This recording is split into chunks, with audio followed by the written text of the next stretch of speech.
Well, hi there. It's Robin Raskin from the Virtual Events Group. We're here at IMEX Day 2, Mandalay Bay, Las Vegas. Well, wherever you are, you know that events, hospitality, the world of meetings is changing, and I think the operative word is tech forward. But I am sitting here with Marianne Pierce from Map Digital, and I have to say, of anybody on the show floor, Marianne has been particularly prescient about what would happen during the pandemic, what would happen post-pandemic, and what we're living through now as we're seeing meetings and a new generation of meeting goers want different things. So let's dig in and say hi to Marianne. Hello, Robin. It's always a joy to be at IMEX with you. We have spent a lot of time at IMEX history together. But really, I want to talk about, you've learned some indispensable lessons as you have come out of the pandemic. Your clients are some of the largest event folks in the world. I never know if I'm allowed to say who they are. We work with the major financial services, the banks. They don't like to be named, but they're huge in their activations, yes. And what we're hearing on the show floor here is tech. Everybody wants more tech. And not just for tech's sake, right? And that's what it's to make experiences frictionless, to make sure there's what David Adler calls harnessing serendipity, that you have magical moments, but you kind of orchestrate them so nobody's wasting their time. You orchestrate those moments so they don't waste their time, and they are collecting data at the same time. Serendipity and wonder is great, but please see if you can have a way to collect the data so the measurement is beyond what you felt, and that's ephemeral, that you can actually prove it later on in the spreadsheet. And you are so video driven. And we're finding a lot of people here are also talking about video as data. We have video, but it's unstructured data until you structure it. Right. So you've done a lot of work with this. So why don't you walk us through like your lessons, where you are at now, and the kind of technologies you think are most important to service your clients? I think it's a very big question, and let's get it back to real simple.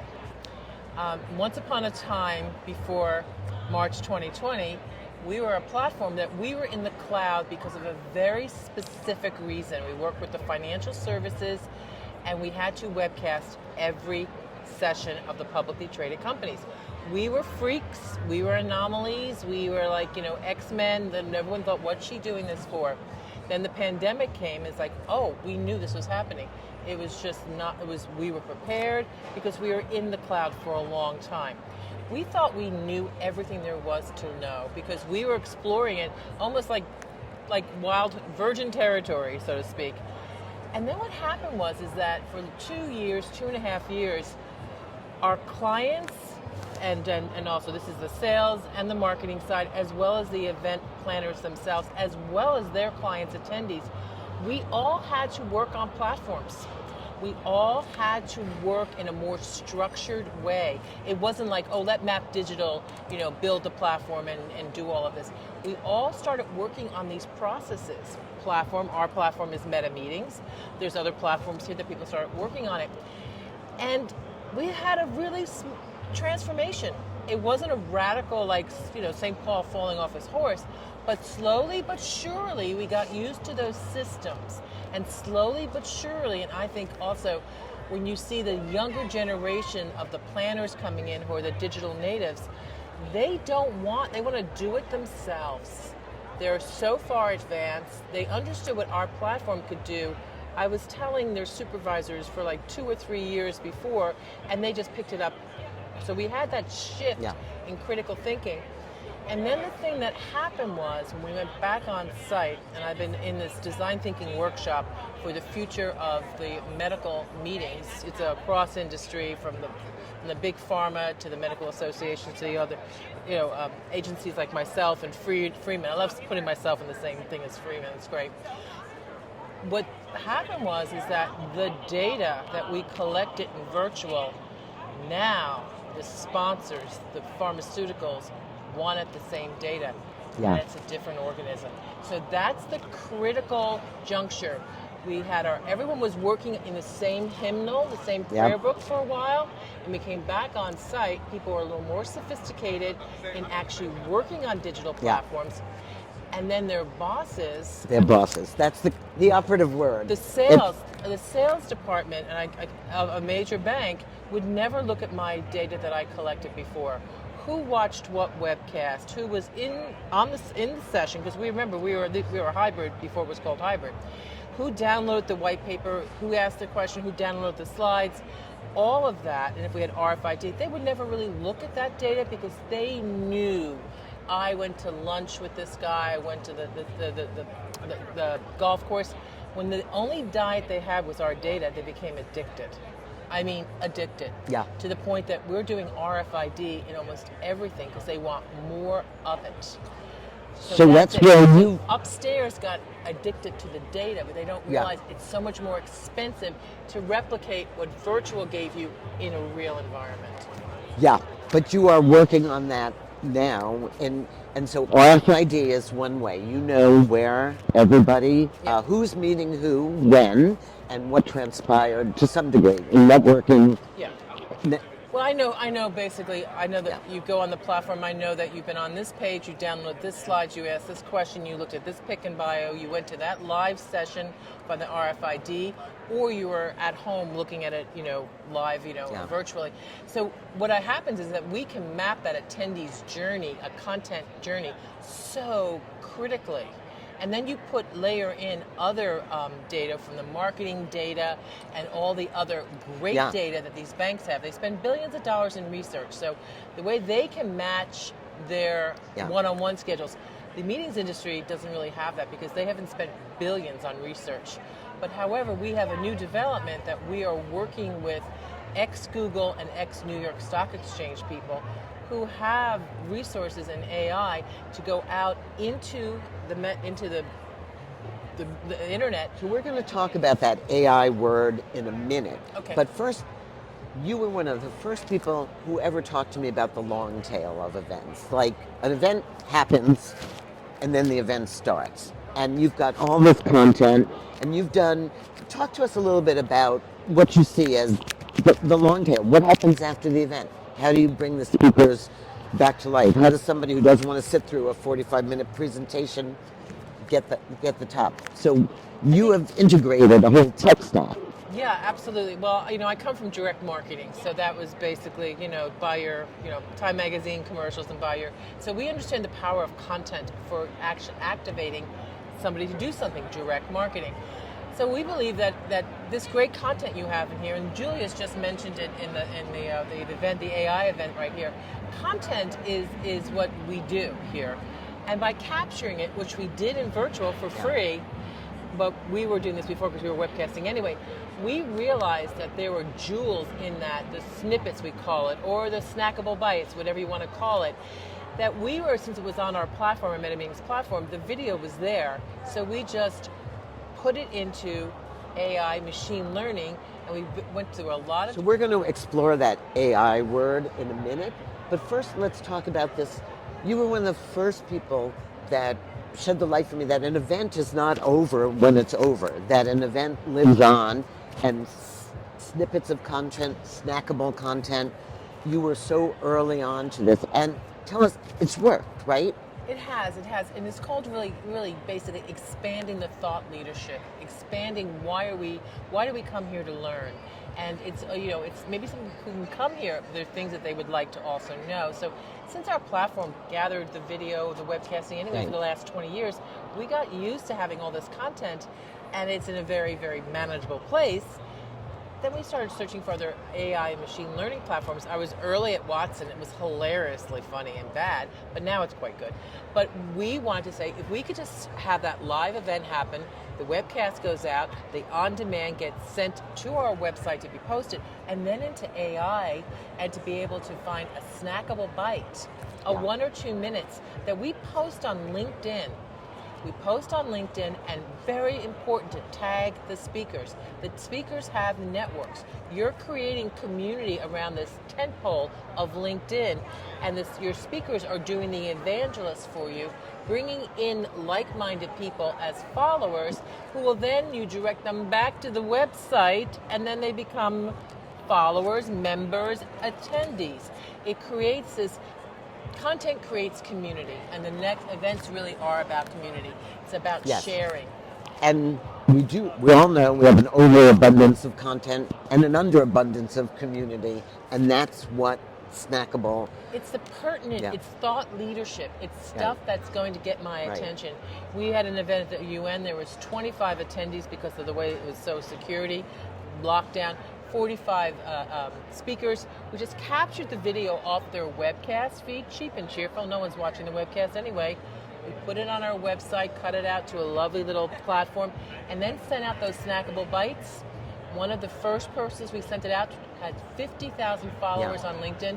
We had 200 followers in less than 2 weeks. And it's funny, the snackable video content people are not here. The new AI players like Opus or Vidyo, and they should be because they are mission critical to every event planner's life. They simplify a very long, drudgery, labor-intensive, and expensive product, and it gives new life to all your investment that you've done into the content. It gives new life to your brand and to your audience engagement and attracting audience. It's mission critical. So how else? I know you're starting to think about more ways to incorporate AI into your workflow in addition to video editing. And so right through...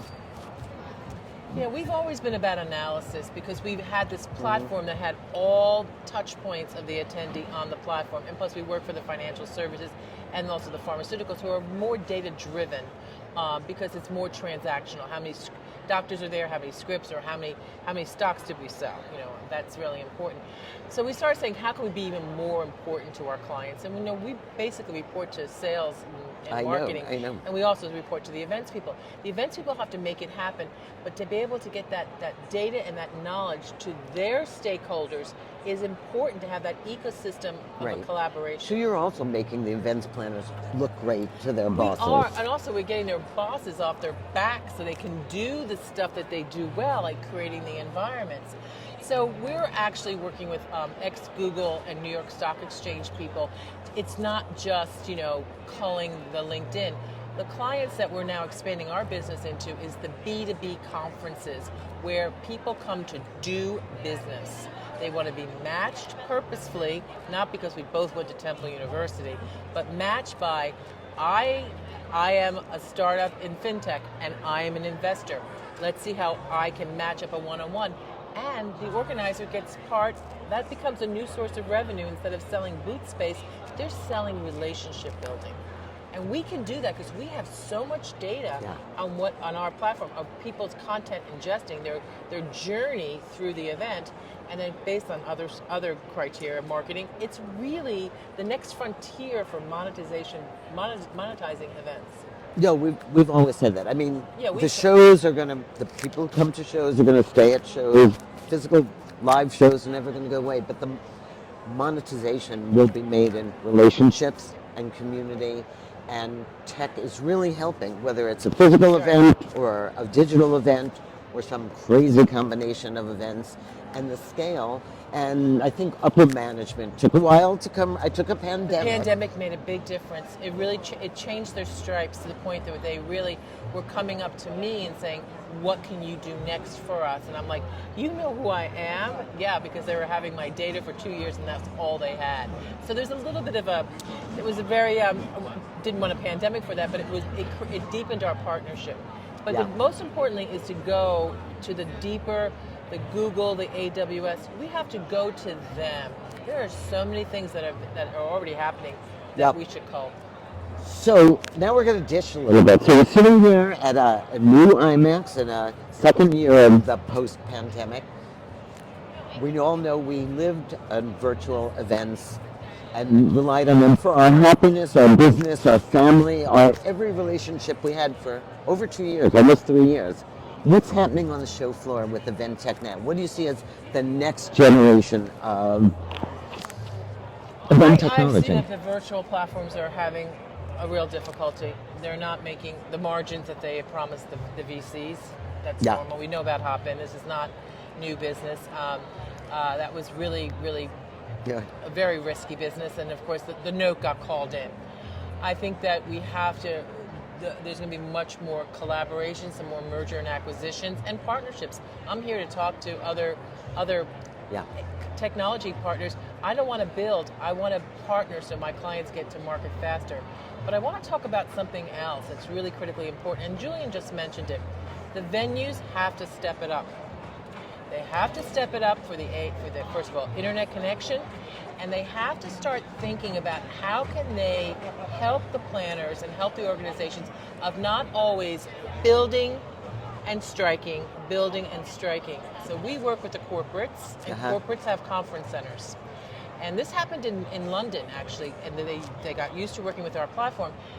When we got back on site, it cost them like $5,000 to rent the laptops and the printers for badging. That's every time. They did the math. They didn't have those budgets. So what they're doing now is they're installing our FastPass badging in the conference center. And what they're doing, because we're also a SaaS platform, that one department of the bank is selling it to the whole people, everyone in the bank, so their price goes down. But what the benefits are, it's in place, the technology. You're not paying that fee of hardware and setup all the time. And the bank is getting for the first time who has been in that conference center at what marketing activation. They never had that before. And also pre-printing badges and having them spread out there is against compliance. I should know that you're coming to that conference. And just because you don't have the money or we don't have the budget, I mean, and that was the younger planners who came on board saying, why don't we just install it? I've been trying to sell this, smart venues for 10 years. Thank you for the under 30-year-olds who got it. Right. Demand it. Demand it. I do not want to wait on the line. So really installing some basic, I mean, not that far, but just basic, like managing digital signage. The venue should do that instead of walking around. Yeah. You heard of source venues. of revenue for you. It actually, in fairness to venues, getting better. With good connections, our badge processing was printed home for IMEX. Well, this show's very smart. You're starting to see shows move very quickly to understand attendee pain points and exhibitor pain points. What I'd like to see is, we'll store your whole exhibit for next year, and you don't have to strike and burn. Like the fur coat. Exactly. You Take it out for exactly. in Take it out. in the refrigerator. Right. You can tell where we're from. Yeah, right? we're from New York. Yeah, we got it. The air conditioners come out of the windows. We got the whole thing. But that's really what you have to start thinking about. An event is a year-round. As soon as we strike this, we're planning for next year, whatever event you're doing, except for maybe a wedding. You don't want to do one every year. Or a bris. Oh, yeah, you definitely don't New want grandmother. to do that. All right, if we're going to go out in style, do we go out in style and say, go IMEX, go to the marriage of virtual and physical, long may we wave. Thank you, Robin.